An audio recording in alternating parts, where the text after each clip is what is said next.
Hey everyone, this is Heaving Bosoms, the podcast where two friends recap romance novels scene by scene and go wherever the text takes us. The wilds of the West? Sure. Fantastical scenarios involving fairies? Of course. Detailed discussions of fetishes? I mean, why not? Patrons at the Friendship Boner tier and higher, don't forget that this Friday at 8 p.m. Eastern, we're hanging out with Tessa Bailey. So make yourselves ready. Whatever that means to you, you'll be getting the Zoom link later on. This week, we're finishing up Morning Glory Milking Farm by C.M. Nascosta. Patrons, if you recall, Erin and I did an overview discussion of this book when it first came out that honestly cannot be missed. The hand motions in the video alone are worth the rewatch, so think about it. Meanwhile, Sarah Wendell was the absolute perfect person to take the detailed journey with. Here we go.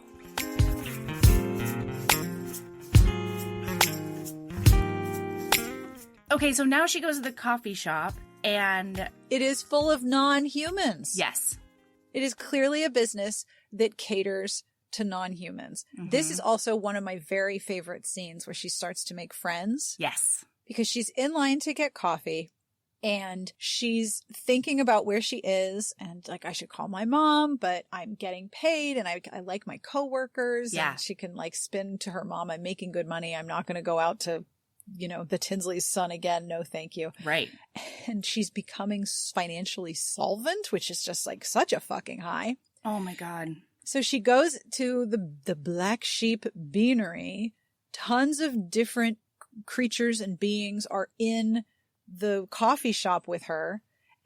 She orders her drink, and this super blonde woman, she's waiting for her drink, and this blonde woman comes up to her and says, "There you are. Come on, I got us a table," and drags her over to a table. And she does not know this woman, but she's like, okay, I'll play along. Here we go. The dialogue for this character is so good because you know immediately what kind of accent she has. Yes. What kind of background she has. There's just enough slang that you can just almost imagine her cadence. Like it's Absolutely. Such good dialogue writing. This character sounds unlike any other character we have met. And Violet is pretending to be like totally into this conversation because this woman's telling her this story about some guy named Byron and he's an idiot and she's really mad about it. And she's like, I don't know who you are, but okay, tell me all about Byron. Yeah. This is fine. What's going on? And then somebody calls her name and she goes, okay, my coffee's ready. And she goes, oh, you're Violet? Okay, great. That's perfect. He's gone. Would you grab mine? It's the lavender Earl Grey for Gilly. So Violet's like, all right, sure. And then she comes back to the table and finds out this person's name is Gillis. I think I'm saying that right. I think it's Galis, but yeah. Gillis? Mm-hmm. Okay, thank you. She is a vampire. She was turned in London in 1982, and she doesn't actually drink the tea. She just smells it because it gives her sense memories. And she basically had run into someone from her work in the coffee shop and didn't want to talk to them, so she pretended to be friends with Violet to get her out of that conversation. And I'm like, if that is not the most essential element of girl code. Yes. Like, not even a gross situation, just, I don't want to talk to this guy. Mm-hmm. Just pretending to be friends with one. Like, I've done that. Yes. Hey, how are you? How are you doing? Yeah. I haven't seen you in forever. Are you good? Yeah. Like, I've also done that when I can see other women are uncomfortable. I've been like, yeah. oh my gosh, I'm so glad I saw you here. Do you have time right now? Like, can we talk or should I just call you later? And then they can be like, oh no, we should definitely talk right now. That's right great. now. Absolutely. This moment. Hey, I haven't seen you in forever. Oh my gosh. I can't believe I've run into you. How are you? Yeah. You good? Can we talk right now? And that is, I think, a very specific deployment of white woman privilege, because I know that I can also do that to young people, whereas my husband could not. Right? Like if there is a child who looks upset, I'd be like, hey, dude, you okay? What's going on? Because the public perception of white women as, harmless caretakers. Yes. You can deploy that to other people's safety sometimes. But I've also seen women back each other up across all kinds of situations like this. Completely. So for this character, Gilly, to be like, hey, let me tell you all about this complete tool, Byron. And Violin's like, okay. Yeah. Tell me all about it. Can't wait. And now they're friends. Yep. Yes. She has a friend now. It's really sweet. And she's a vampire who works in a donor restaurant where they make food out of blood. Okay, so she's like, I didn't want to talk to that dude because he's a client. And like, she basically does vampire milking. So he comes in and he'll give his blood. And so she's like, some of the humans who come in, they're the earners, right? They sort of have similar breakdowns. Yeah. And then the other ones, though, she's like, yeah, I pull the needle out and like their dick is already out and they're fixing to jack off in front of me. Even though like I'm just there to do my job. I don't know. That was really interesting to me because it didn't seem like a problem, but it also did seem like Galis thought it was weird. You know what I mean? Yeah. And I wondered about that because Yeah. I would find that to be like predatory and really uncomfortable and whatever. But I'm wondering if the reason it's not is because she is a vampire who I'm guessing in this lore is stronger and faster and, you know, all the things, who can like physically defend her. I don't know. I don't know what it is. It's another kink. I think the first thing is that she's basically describing another being's kink. Mm-hmm. And Violet, when she's listening, she says, this girl was so matter-of-fact, so blasé about the tawdrier aspects of her apparent job that sounded suspiciously similar to her own. But instead of being judgmental, she's like, no, start over and tell me everything I need to know about this. So apparently, she just sort of accepts it as part of her job. This is part of what happens. I am wondering if it's because when she takes blood from the menu donors and they're jerking off, that's sometimes part of drawing blood, that it is erotic. Mm-hmm. And so honestly, I'm not sure. But it is a contrast, right? That she's like, yeah, it's fine. You know, they've got their dick outs and they're whacking off and it's fine. Right. Whereas for Violet, it's like, no, my job is the whacking off part. Because that's the thing. That's the difference for me in my brain too, is like, I understand why there are little cow fetishists who come in, because part of the experience, like the main part of the experience is ejaculation, right? Yep. Yeah. And so, but in this case, it ain't got nothing to do with your cock, man. Yeah. Like, there is I'm here for literally the no speedy, reason. plentiful collection. I'm here for the plentiful collection. That's fine. Yeah. And so the fact that, like, I don't know, there's like this little wrinkle for me where, like, why would it ever be okay? Like, you know? And so I was just trying consent to them whacking off. She doesn't consent to them whacking off, where everyone in Violet's room is participating in that action. Correct. They're all participating with consent and agreement, whereas Galis does not. That's not what she's consent to that part. That's like, oh, that gross. She doesn't consent to having that part of it. She's just sort of like, all right, I guess that's just part of the job. It's an interesting contrast that isn't fully resolved. Yeah. But I do wonder if it's because the power dynamics are different because she's a vampire and they're human. I don't know. It's a good question. Yeah. Okay. So, all right. So what happens now? I gotta move. All right. So we look at like a little cow. We've got a little cow thing. And then he starts visiting the farm on Fridays at the very last appointment, which I love. Yes. And earlier I forgot to read them right before the coffee shop scene.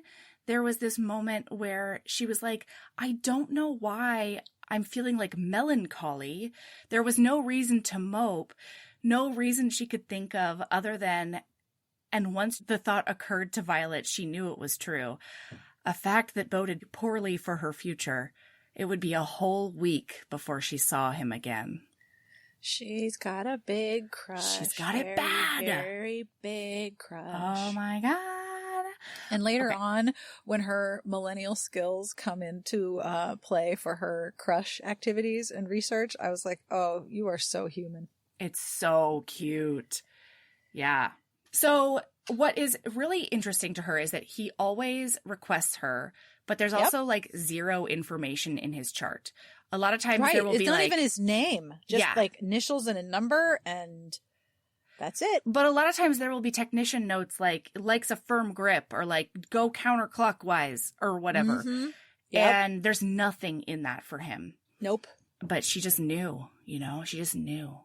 So now that it's part 3, she's used to her job. Mm-hmm. She's getting accustomed to having more money. She's recognizing the progress she's made with her debt. She's recognizing the changes in her, but she's also very recognizable, very cognizant of the fact that there are still power differentials between them. Mm-hmm. He's older than her. He's definitely got more money, just judging by his clothing alone. Right. And she's still not sure of her position or precarity. Wait. Well, yeah, and like the part of it is like eligibility too. Yeah, she doesn't know sure. whether or not he would ever be interested in her. No, of course not. However, it's really funny. I just have to read one section because it says she's got this ridiculous crush, and then her inner monologue says, Violet, we know about... Oh, she thinks she's going to get fired for a minute. And she's like, why would they fire me? Oh my God. And she's saying, Violet, we know about your inappropriate fantasies. The janitorial staff has notified us to the snail trail left behind on your workbench. Please collect your things. Yep. But no, the good news and bad news she's getting from a superior is that she's got like 2 appointments that have canceled, but then her last appointment is still there and it is her request. So she's like, oh my God, I can go back to the coffee shop that he suggested. Yee! Yes. And guess who's there? And guess who's there? Oh yeah. So Galus is going to meet her there, and it's very exciting. And she thinks she hears his voice, like, talking sternly about, like, axles and deliveries and stuff. Yep. And she's like, oh my God, you've got it so bad that you're imagining him. This is bad. Like, oh God. Yeah. But then she orders her drink and she feels a presence like come up very close. She can feel his warmth on her back. Yeah. And then the server, one of the black sheep, is like, oh, what do you want for, do you want your usual? And he's like, yeah, I want the usual and whatever she's getting. And like maybe throw in one of those like donut twists or whatever. Yeah. He likes dessert, this person. He's got a sweet tooth. So she is like, oh my God, it's happening. He's here. Yes. Oh my God, it's happening. And they start talking and it's really, really cute because the server obviously knows him really well. One of the owners of the coffee shop. Yeah, she's teasing him. Yeah. She's teasing about like his, like, oh yeah, you might want one of the twists. Okay. Yeah, of course you do. She says, you're going to turn into a cinnamon twist. Yeah. And then she says, Rourke, are you and L'Oreal coming to my Iris Day cookout? And Violet's heart just drops. On one hand, she now knows his name. Ooh. But who is L'Oreal? And why are they going to a cookout? And he answers, well, I'll try to stop by. I can't make promises. And I won't speak for L'Oreal. I won't speak for L'Oreal, but we haven't seen the 2 of you in months, and I'm not taking no for an answer. And Violet is just crushed. Yeah. Because she never thought that he was with someone else. All that playful banter and flirting. She did not think that he might be engaged with someone else. And she is just crushed. Yeah, and all of her insecurities come to the forefront because she's like, oh my God, he's definitely with someone. Of course he is. And I bet she's like a super competent businesswoman who's super hot and tall and, blah, blah, blah, blah, blah. And so she decides that she's going to get like very customer service with him because she just can't handle it and she doesn't know how else to deal with it. So he buys her drink. Yeah. And he is about to say, would you care to? And she interrupts him and she said, well, there's someone waiting for me, so I should let you get back to work. And he looks at her and he goes, lunch date? And she said, yes, exactly. And he gets very stiff and he gets very cold. And he says, well, I won't keep you until this afternoon, Violet. And then she turns around and Gilus is sitting there. She's like, okay, please tell me who that was. I need to know she's everything. coming out of the loo. And she's coming out of the loo. She's like, what were you doing in the bathroom? Do vampires even need to use the bathroom? And her friend's like, no, we're not discussing that right now. No. We are not. This is my favorite part Yes. of this character. We can discuss the intricacies of vampiristic lifestyle and the maintenance and upkeep of an asymmetrical haircut at another time. I want to hear about this big 60 friend of yours. Please tell me everything. I love her so much. So good. I hope she gets a book someday. Oh, I hope so. Oh, it's so good. And so she's like, he's a client, but like... He's not important. He's not anyone. And she's like, yeah, okay. I saw how he was looking at you. Yeah, and he's not going to be not important for long. Like, oh boy. Yep. Okay. Then she goes to an appointment and she finds out about like the gold rings. She hears somebody talking about having... So one of the earners is on, like, this sounds like such a familiar thing, like guys who take business calls while they're getting a pedicure or whatever. He's getting jacked off and he's having a phone call from this earner minotaur. And he's like, look, you got to talk some sense into this guy. Once that ring goes in, it's over. You can do the whole ceremony. You can do the vows, but he can get the ring in for their anniversary. This is your brother. You need to talk to him and get, to tell him not to back out. And she realizes, oh, the ring in Rourke's nose is significant. Yeah. It means something. Yeah. So he is her last appointment of the day. And he comes in and she says, long time no see. And he is terse. He's not happy. Not happy. He's very terse. He's very terse and unsure. And she says, I have a cultural question. If it's not disrespectful, what does the ring in the nose signify? I've wondered, and the client before you was talking about convincing someone not to do it. Is it a religious thing? And he gets very like stiff and he pauses, and he's not somebody who reacts. So the fact that she's seeing him react to her is a big deal. Like, he's not somebody who reveals things about himself through his bodily actions. So he pauses and his voice is very clipped. He says, well, historically, it's a symbol of ownership and being bound to another. The modern usage is almost always to signify being bound to another person in marriage. And now she is like ready to cry. She's like, okay, you got to get over him. You knew he was with somebody. And then he says, I've been divorced for about 2 years now. I just haven't had the damn thing taken out. At first I wasn't ready, and now I'm afraid it's going to hurt. Oh, what a soft boy. I love him. So cute. So she's divorced. He's single. And he says, how is your lunch date? And she says, oh, it's nice. I haven't been able to do anything. Do you have any weekend plans coming up? And she's trying to ask about the barista asking him about weekend plans. And he figures it out immediately. He's like, no, she lives in the same development. She and her brother own the coffee house. They have big block parties, but I try to stop by. And she's like, fuck it. I'm just going to ask. Who's L'Oreal? Who's L'Oreal? Who the fuck is that? You're divorced. Who's this other person? Because I need to know if I'm going to continue my flirtation before I, yank your balls in a good way. Yeah. And he says, L'Oreal is my neighbor.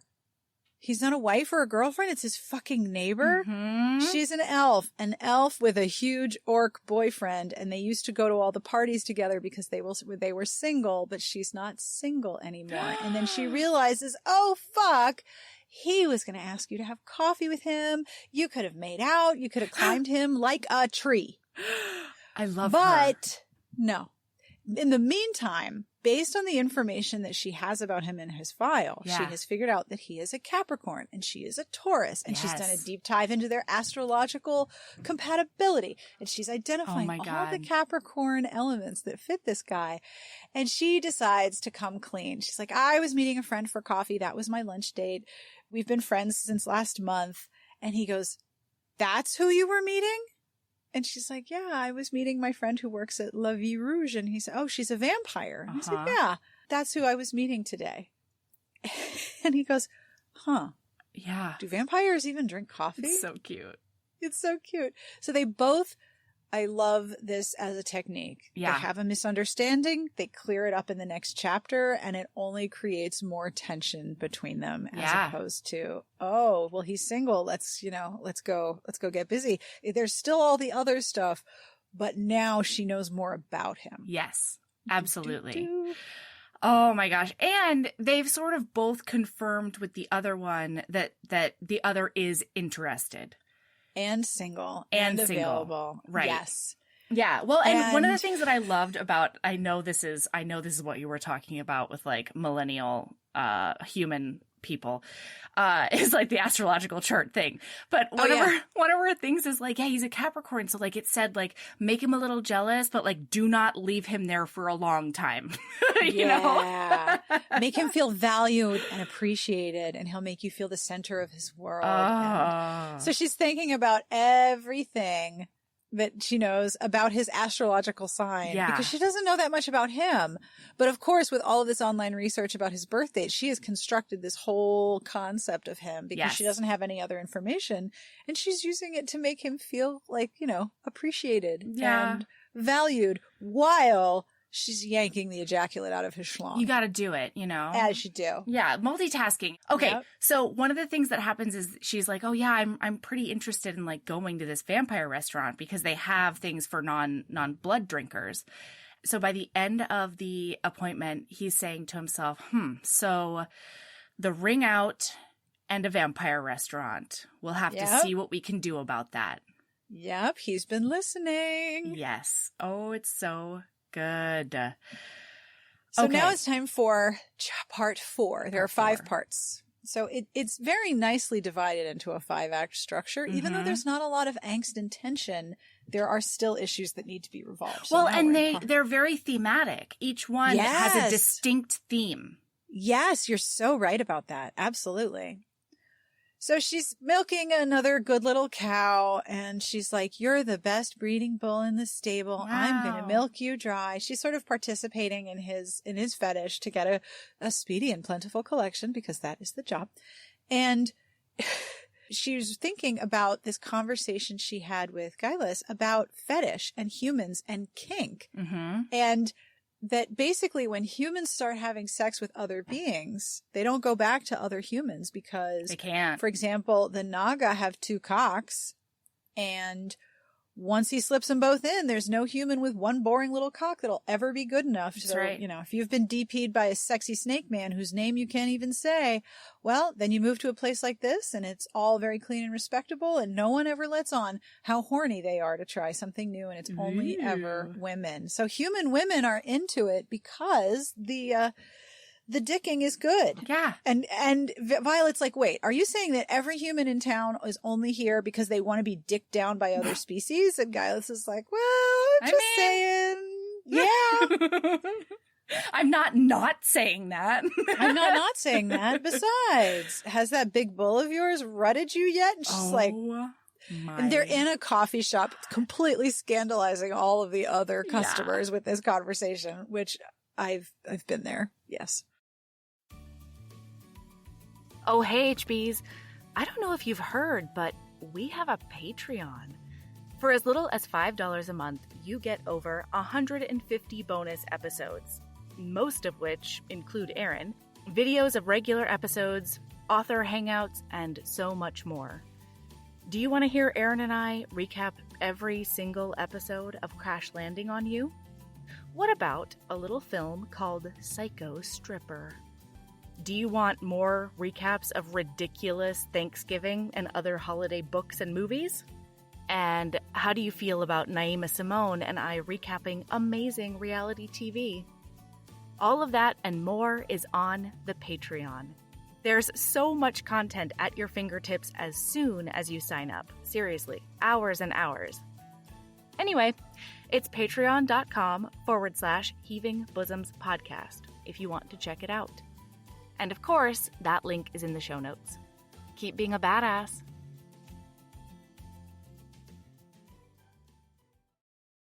Okay, so now he comes in and he's like, oh, I'm doing it. And she's like, you're cutting your hair? Because he's got like this messy russet hair. Floppy hair, yeah. And he's like, no, I'm getting the ring out.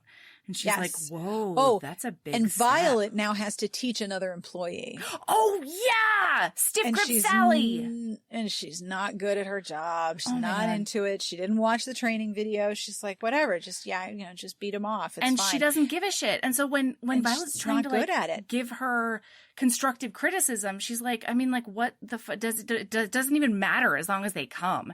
And Violet's like, if that were the case, why would they need us at all? They would just have holes in the walls with the nozzles. Yeah. And Violet also delivers a very good feedback sandwich of, you're doing really good with the setup and you've got the process down, but the actual process of collecting this, you know, did you watch the training videos? And the girl was like, nah, I didn't feel like it. I didn't want to. Also, by the way, their grocery store is the Food Griffin. Oh, yeah. A play on Food Lion. And I was like, nicely done. Nicely done. And my gosh, this other girl, this other human is not good at her job. And so now Violet is like, wait a minute, I'm actually pretty good at this. Yeah. And then she's like, you know what? I'm taking the last client of the day. You may not touch him. So she goes in there and the first thing she does is be like, oh, we've got a trainee today. Yep. And then they proceed to flirt in front of the trainee. Who clearly doesn't give a shit. No. And she's not interested in having any interaction with the clients. She wants this other human really wants things to be as mechanical as possible. Right. She sees herself as part of the machinery, where Violet, like when they were having that conversation about personal touch, she sees herself as an artist. Yeah, this is a job, but it's her skill that is providing part of this personal touch. Whereas this other girl is like, I'm just part of the machinery here, whatever. So Rourke is getting his ring removed now that there's an incentive to be free and clear. Oh my gosh. And so she's like, I can't believe you're here on a Tuesday. And he says, well, I'm going out of town this weekend. And then he's like, plus I've been having to jack off a lot more recently. So the Tuesday appointment was welcome. She's like, ooh, he's always thinking about me. And then, speaking of engaging directly with the messy ejaculation fetish, dragging her nails lightly down his plump testicles, she bounced them against her palms, grinning when he growled, they definitely feel very full. We'll have to make sure we give you a good deep milking today to help tide you over until Friday. And then the ring comes out Saturday and you're back on the meat market. Oh my God. Yep. Okay, that's the end of the chapter. And the beginning of the next chapter is the most perfect thing I've read in a while. Yes. It just says, you. His voice was accusing and an affronted scowl creased over his broad, handsome face. And it's because she's been gone for 2 weeks. Yep. Like, he told her he's getting the ring out, and then she disappears for 2 weeks, leaving him with stiff grip Sally. And he is mad. He is chafed. She is not good at this job. Chafed. Oh my gosh. And so she opens up to him and she's like, there was a death in the family and I had to go home. And so then they have like this moment on that level. Yeah. We find out that when she flew back home, she did have to have coffee with Tucker or whatever the fuck his name is. And she thinks he's adorable when he pouts. Like, this scene is so good. Yep. And she has had a trip back home. Yeah. Where she has been located in all of the things that she's been trying to avoid returning to, and confirms that she does not want to return to those things. Not at all. Nope. Absolutely. So she uses extra lube because his poor chafed bits are delicate. And apparently the lube the farm uses is like some kind of genius. Honestly, if you needed a good merch opportunity, Morning Glory Milking Farm lube. Yes. Anyone who's read this book will be like, I think I need some of that. Yep. If it can cover a 15-minute hand job without drying out, that's some good lube. Yeah, that lube is quite good. Wow. Yep. So, okay, and then I fucking love the rest of this because she tells him about her day. I think as she's jacking him off.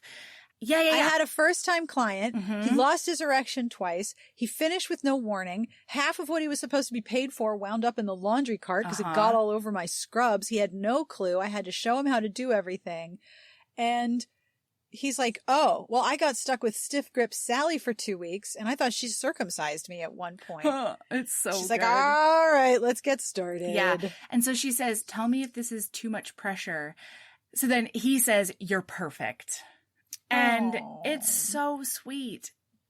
Okay. And she, all she wants to do is lick his pre-cum off, but she knows there's cameras, and so she can't. And it's very funny to me. Yep.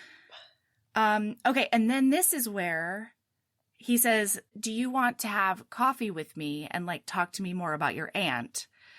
And she's like, yes, I definitely do. And he's like, all right, go clock out and, you know, do whatever you need to do. I'll go get us a table. So now I'm probably going to need to flip over a booth of teenagers, but it's fine. They'll bounce. That's right. Ooh, so he's good. big and strong. He's going to toss some teens around. Yeah. This is it. You can do it. We're going to have coffee, and then you can lock yourself in his house and never leave. It is time to climb this man like a tree. Oh my God. I love this heroine. Okay, so she finds out about him. He's got a human grandfather, or like a human side of the whatever. And then she tells him finds more out about her background. Yeah, they're doing all of that. And then finally he's like, okay, I've been thinking about this for a while. I don't know if it's appropriate, but frankly, I think I'm a little bit past the point of caring. Yep. I really want to go to dinner with you. Would you like to go to dinner with me? And she's like, yes. Definitely. Oh, it's so sweet. And now we skip forward. They've been dating for like 3 weeks. And I love this device because we get to see how intimate they became really quickly, which has a load of lead up. And we know why that happened already, even though every single one of their interactions has been at the farm. Yep. But then throughout this, she's having like different memories of their different dates. Absolutely. It's so good. And he has refused. He's been like, it's a chaste kiss at your door. And she's going bananas. So Galis is waxing her because she's like, this is it. This is the day I am going to get dicked down by this Minotaur. God damn it. Game on. Yes. I am sorry to inform you, Violet. Not so much. You're not. However, you will not be left unsatisfied. Oh, no. So they have a date, and then she takes him back to her house, and she's like, yes, it's going to happen. And this is where we find out that Rourke is not only a sweet dreamboat, but he's also a great dirty talker. Oh, my goodness. Oh, there's also the part in here where she finds out about him, but then she finds his ex-wife. Oh, yes. And does a deep millennial research deep dive on all of the social media. And she identifies that his ex-wife is someone who is starting over. And she figures all of this stuff out about her and about Rourke from her social media posts, and then finds a family member and starts reading that. And I'm like, this is so very real. I saw myself and all of my friends in this moment. Yeah. She went deep diving in the social media, and she found him and a relative and kid pictures and family pictures, and can see about his wife. And she asks him about his ex-wife. Yeah. And he says, we just grew apart. She wanted to travel. I was starting my business. All of her friends was single. I was always working, and we drifted apart. And that's the end. I was too boring. She says, well, I have great news for you because I am the most boring person I know. And then he says, not to me. Not to me. So they go back to her house. Yes. And she's like, it's on, TM. I'm so excited. And she even gets Gaius to give her a bikini wax. Yeah. Good stuff. Girl. And so she gets into her apartment, and she's like, oh man, I've never noticed how small my apartment was until it was filled with 7-foot Minotaur. Yeah. And he is like, I am not going to fuck you tonight, but I am going to make all of your orgasmic dreams come true. And he says they had this conversation earlier about like her paying or not paying. And he said, I love this conversation. Oh, me too. He says, I'm at a point in my life where I can spoil someone. And so we will go at your pace. We will do everything at your comfort level, but I need you to know that when you're with me, I am going to spoil you.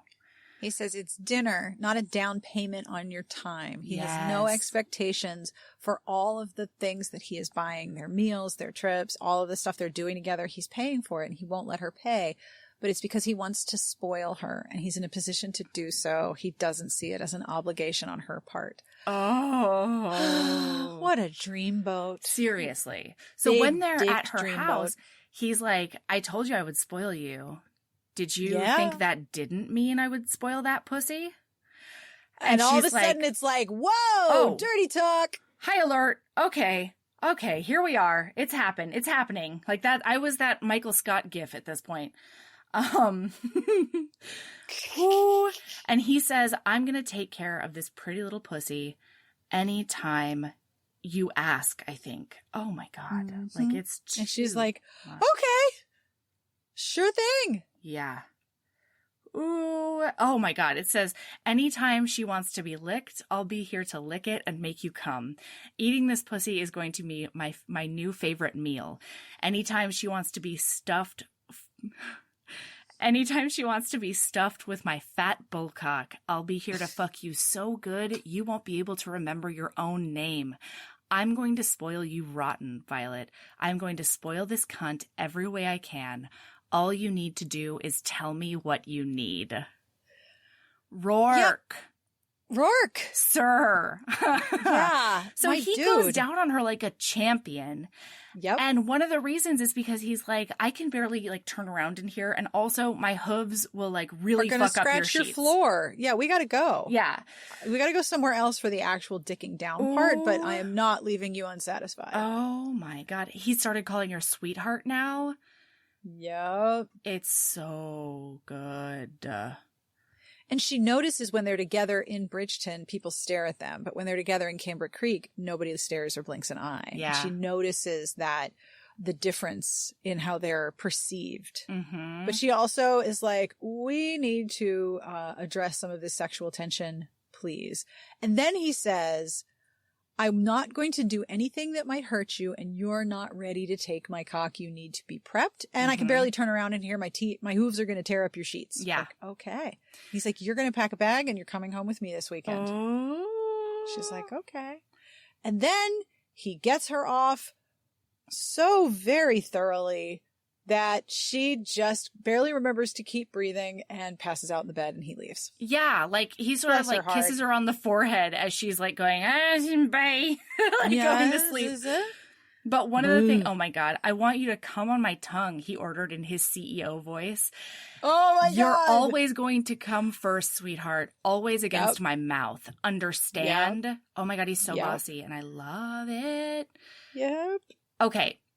And it's an interesting shift in the other power dynamics. When they're in the milking farm, it's not the same. When it's just the two of them, the way they are together based on location matters. Yes. And there's a difference, and it indicates that they both are understanding of boundaries based on location, Right. which I love that. I do too.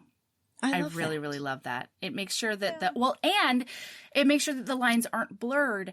So not only has he spent like these 3 weeks only chastely kissing her, he's also paused his appointments at the milking farm because he wants her to know that he wants to get to know her as a person.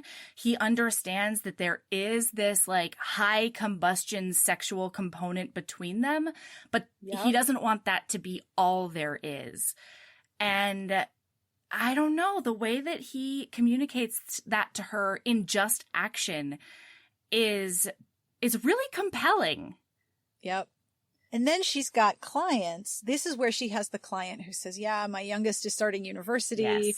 And her day was full of earners who are super easy. They're there to ejaculate, get paid, and get out. And this one says that his youngest is starting school and nothing is inexpensive. And she tells him what to eat to increase his output. If you're trying to bank that first semester, oysters and spinach. You want zinc and folate to help with production. It's like, oh, oysters, I'll do that. Thanks for the tip. And he's like super appreciative. And she's starting to like appreciate what they're doing and why. And is pretty happy with her job. Oh. Yeah. And then he comes wasn't back any in. different. Yes, he does. So it's his first appointment in a while. And they're both very excited about it. Rourke is back. Yeah. Okay. He says, I was originally going to cancel today. I've got a hot date tonight. Figured I should probably stay home and get ready. Then I thought it might be smart to keep my normal appointment. I think I'd rather keep the edge. Like, he's going back and forth on whether he should, come first. Oh, it's really good. And he says that I like this girl a lot. Yes. Like, he's talking about her in the third person. He says we have a great connection. We have fun together. I can envision her in my life in 5 years, 10 years. And I know it probably seems a bit premature, moving a little too fast, but this isn't my first rodeo, and I've been stupid in relationships before. Now I know what I want, and she checks all my boxes. I think I do for her as well. And tonight is supposed to be the big night. Oh my God. Yes. We've been taking things slow, and I'm a gentleman after all. And then she realizes he's been making such an effort literally from day one. He picked most of the date locales, taken a step away from work to prevent muddying the waters. They'd gone hiking. They went for walks. And he's been taking her to different places. And she realized that they've been getting to know each other all outside of anything sexual. Right. Oh, it's so sweet. Hey, HBs. I started an Etsy store. Did you know? Right now, it's full of all the St. Vincent items you need. Because St. Vincent is thoughtful and cozy all year round. We've got a book sleeve to keep your books, planners, e-readers, or really anything else safe when you're on the go. The inside is fuzzy, and they feel so incredibly lush in your hands. I went round and round with the manufacturers to make sure I had just the right thickness. Those feature art of St. Vincent and Evie during their carriage adventure that was painted by the amazing Mayara Faraz on one side, and then I created a St. Vincent Would Always wreath on the other side that has a bunch of little Easter egg items in it. There's a St. Vincent Would Always warm brick enamel pin. It's like, if you know, you know. I designed a special edition Marriage of Convenience candle that is specific to Devil in Winter, with the help of HB Jen at Post Pouring Company. It combines dark amber for St. Vincent and rosewood for Evie, and it smells so delicious. It's hard to even wrap my brain around. So if you want to treat yourself or be the St. Vincent you want to see in the world by getting a care package for a friend, check out our Etsy store. The link is in the show notes. So then she does go to his house, and and he doesn't keep his appointment full. He leaves. He saves all of it for later. Yeah, and their plan is to go out for ice cream before they go to vampire dinner, because they have to go they have a 1 a.m. reservation, and Rourke is put out, which as a 34, almost 35-year-old woman, I understand. You cannot get me to even contemplate 1 a.m. Nope. There's no fucking way. Not a chance. Nope. So he comes out in just a towel, having just showered. She shows up at his house. He says, "Come on in," and he's wearing a towel. And he's like, "You have way too many clothes on." And she's like, "I thought we were going for ice cream. What are you doing?" He's like, "Yeah, no." Yeah. And after dessert, then dessert. Ooh. It's so good. Okay, so then they do some sex, Sarah. They do some sex. They do some sex. He goes down on her. Doesn't she go down on him too? Or is that later? Yep. No, that's later. Okay, that's later. That's later. Yeah, he's like, you have to come first or nothing else happens. Oh my God. Yep. And then she says, "I feel like I'm an Athenian sacrifice." I think there's sort of like a mythology theme to a lot of our episodes now. This is right? 2. Yeah. Yeah. So in the Athenian legend, the Athenian disciples were sacrificed to the Minotaurs, and the legend was that the Minotaur would eat them, eat all the tributes. Because they would have to be virgin women. Yeah, and that's not actually what happens. Basically, they never left and new ones had to be brought, but they weren't leaving the Minotaur. They were all having sex with him. That's right. And then, in the middle of going down on her, he says, "I just wanted to say I really like you." And I just want to make sure that you knew that I was interested in you, not just your perfect tiny hands. Oh, so hot. it's so hot. And he acknowledges it. I love that he's like, no. This is not about the milking farm. This is about you. Yeah. I'm like, aw. Yeah, absolutely. Oh my gosh, it's so good. Okay, so now she's Then he like, gets lube. please, She's please. I need your cock so bad. And he gets lube, and she's like, did you get that from the farm? And he says, yes, it came in my third reward tier. Because he's a producer. Yeah, if there's a reward tier. And then she's like, oh, really? Like, I do all the work and then you get the rewards. And he's like, well, that's not fair. I've actually, I've been producing a lot more since you got there. Yeah, I've leveled up. Thank you. She's like, we'll discuss this later. We need to bone. No. Uh-huh. No. Oh my gosh. So she's like, please, I need your cock. And then he's like starting to put the crown in, and he says, you don't need to beg for it, Violet. It's yours anytime you want it. I'm going to spoil your pussy with this big bullcock every day if that's what you want. Oh, jeez. Oh my Lord. And she's like, and yes, it's a bit give it to big, me. and there's a lot of words spent on the actual process of getting this giant fucking cock, which I appreciate, inside her, which I appreciate. Yeah, absolutely. I mean, we are designed to stretch physically. Of course. I know very tiny women who've had 10-pound babies. Right. Yep. And not cesarean delivery. Nope. Like full-on vaginal delivery. We are designed to stretch and accommodate a lot. But he has to do a lot of work and prep to make sure that she can accommodate him, and she is down for it. She's super down for it. And then, so he's finally, like, mostly, I think, inside of her. Yeah. And she's like, yes, give it to me.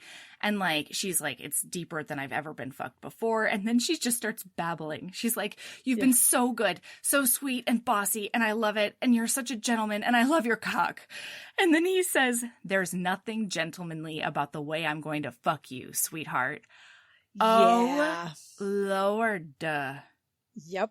Oh. And then he tells her, while he is like balls deep in her, inside her.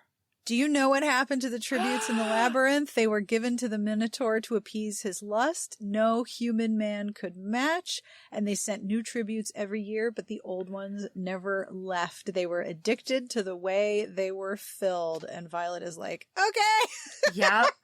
That's fine. Mm-hmm. And then it says, I want to feel you come around my cock, Violet. I want you to squeeze me until your cunt has the permanent shape of me, because it's the only cock that's ever going to make you scream like this again.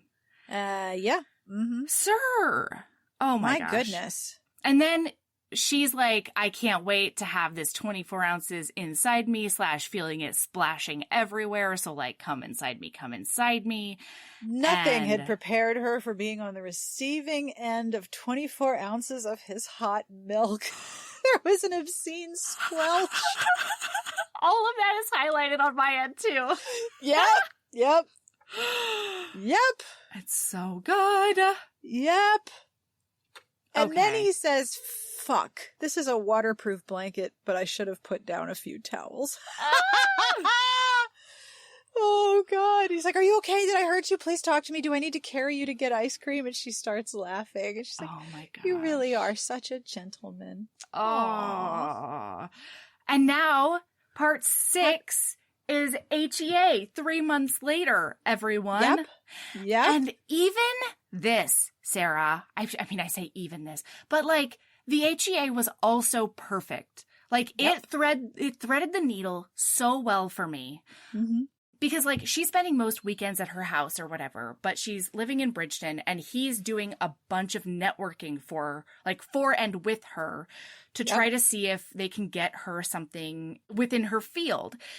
And so all of that happens, and, like, she's, going to parties with him and really becoming ingrained in his life. Yes. And she does get an interview, and it's very exciting. Yes. It's in her field. It's like her dream job. It pays as much as the farm, so she can still pay down her loans and everything. And they're fucking left and right, and they're going on outings together, and it's just like the sweetest. It really is. She gives a great blowjob that was like very hot. Oh yeah, 2 fingers in his butt and everything. Oh my God, so good. And okay, so then basically the HEA is that she does get this dream job. Yep. She finds an apartment in town in Gaelis's apartment complex. Yep. And Galus is like, do I need to drain one of my neighbors to make this happen? That's She's right. like, please do not. It's so cute. And actually, she also has a really, really cool conversation with L'Oreal about being in an interspecies relationship, because there are wonderful benefits and terrible drawbacks both. Yep. But then he's like, they're in bed together and she's like, do you want me to quit? And he's like, what? What? No. What kind of grade A shit would I have to be to like ask you to quit the you job quit the where job. I met you? That's nuts. Like, if you want to quit, I'll support whatever the fuck you want. But no, I don't want you to quit. And she's like, okay, I think I'm going to keep like 2 shifts a week at the farm and it's going to be great. Extra money. Yeah. And she tells him that she got the apartment, and he's like, well, I hope it's a pretty short lease. And she's like, yeah, it's a year lease and then month to month. And he's like, that's perfect. 'Cause like then we'll be stable enough and like sure about each other in our relationship to move in together, basically. And so in this HEA, she not only maintains her autonomy. Yep. She maintains the job she likes while also going for the job like she loves and designed her life for. In her field. Yeah. She tells her mother that she has a boyfriend, and she tells her mother that she's moving to another suburb. She's not moving home. And she tells her that her boyfriend is a Minotaur. That's right. Yeah. This HEA is so good. It does all of the work to show how much she has moved from where she was at the start of the story to where she is at the end, and all of the things that come with it. And it's not just, oh, we have really good sex, so all of our differences do not matter. Right. No, they matter, and they talk about them, but they also learn how to deal with them. Yes. Because it's not his first rodeo. Yeah, and it's not like, oh, my romantic relationship has now stabilized my life to the point that I no longer have the worries I had at the beginning. No. Nope, they're still there. She's still like figuring out ways to pay down her debt, and she still is wanting to maintain her autonomy, even though she knows she could move in with Rourke right now and be happy. She wants to be completely sure. And it's just, it's such a nice call back to the way that she handled things with her mom. And it's so good. Yes. It's so good. She also has a great conversation with L'Oreal, the elf neighbor, where she's like, how does he even fit? He's like 7 feet tall and his hands are huge and you are small. And L'Oreal's like, this is why I like you. You ask the important questions. This is actually an easy one. Elves are stretchier. And then L'Oreal says that elf explained the species. So her species is diminishing in its population, and evolutionary changes happened as they mated more with other species. Then L'Oreal says they definitely don't teach us that in school. They want us making elvish babies with other elves, which is the crux of why most of us are on anxiety medication. Oh, L'Oreal. Honey, I'm glad you found your orc. Right? She's like, I don't even know how some of these human women do it. Like, I'll be out and I'll see a human smaller than you with an orc as big as Kosh, and I just want to tell her, honey, he's going to perforate your cervix, and there is nothing sexy about that. Seriously. I just love how grounded in an actual reality this world is, even though it is completely fantastical. Oh, I love this book. But you've read it 3 times. I mean, I know, right? Like, it's so, okay, all right. Sarah, do you have a lady love? Do I have a lady love is also a good question. Yeah. Oh, I have one. My lady love is the Book of Life soundtrack. The Book of Life, the Disney movie. First of all, wonderful movie on its own. Super good. It's based around the Day of the Dead. And I love that. Yeah, movie. It's fantastic. And it's one of those kids movies that takes like really awesome contemporary songs and then puts it into the movie in a way that like flows seamlessly. It wasn't Disney. I was thinking that wasn't right. It wasn't Disney. It was Fox, because I follow the co-writer and director Jorge Gutierrez on Twitter. He is so fun. Nice. Like fan art. I love that movie because there's a scene in the afterlife where one of the characters, Manolo, meets all of his ancestors, and one of his ancestors wanted to be an opera singer, but wasn't, and it's voiced by Placido Domingo, the famous opera singer. Are you shitting me? No, I'm not. No, Placido Domingo is in the movie. He does the voice of the ancestor who wanted to be an opera singer and is now one in the afterlife. And I heard his voice because my parents were super into opera. Yeah. And I heard his voice. I'm like, I think that's Placido Domingo. Oh my God, my son is going to be so excited when I tell him this because I think his favorite moment in the movie is when they're all fighting and the opera ancestor starts singing over everything. Yes, yep. And it's such a very little thing. I'm like, hold the phone. I know that voice. Yes, that is one of my favorite little secrets. All right, so I will meet your lady love with another movie that I think you kids might like if you haven't seen it. Have they watched The Rise of the Guardians? No. It's gorgeous. Okay. I'm writing it down. The Rise of the Guardians is from several years ago. My kids were really little. We saw it on Christmas because this is what you do when you're Jewish on Christmas. You go Chinese in a movie. Mm-hmm. We saw this years ago. Yeah, 2012.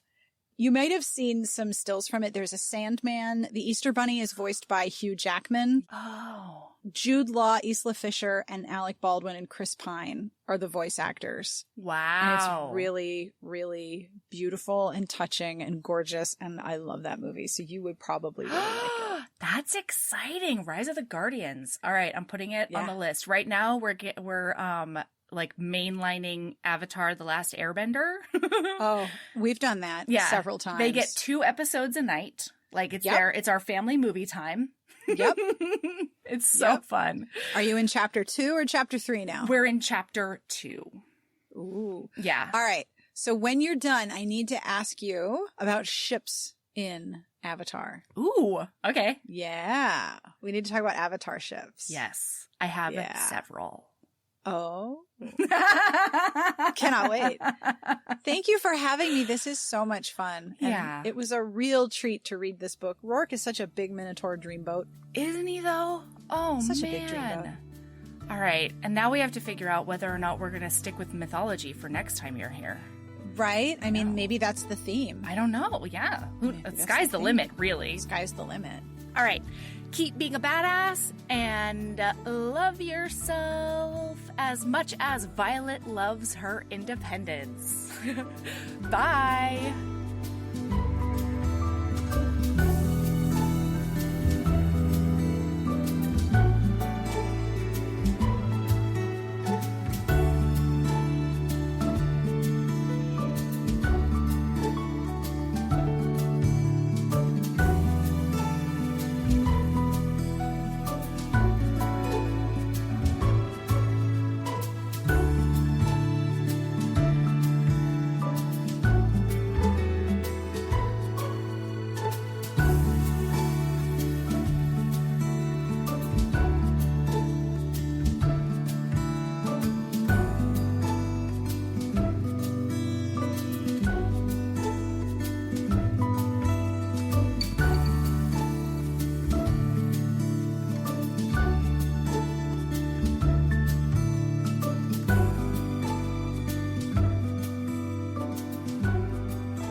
Hey, you.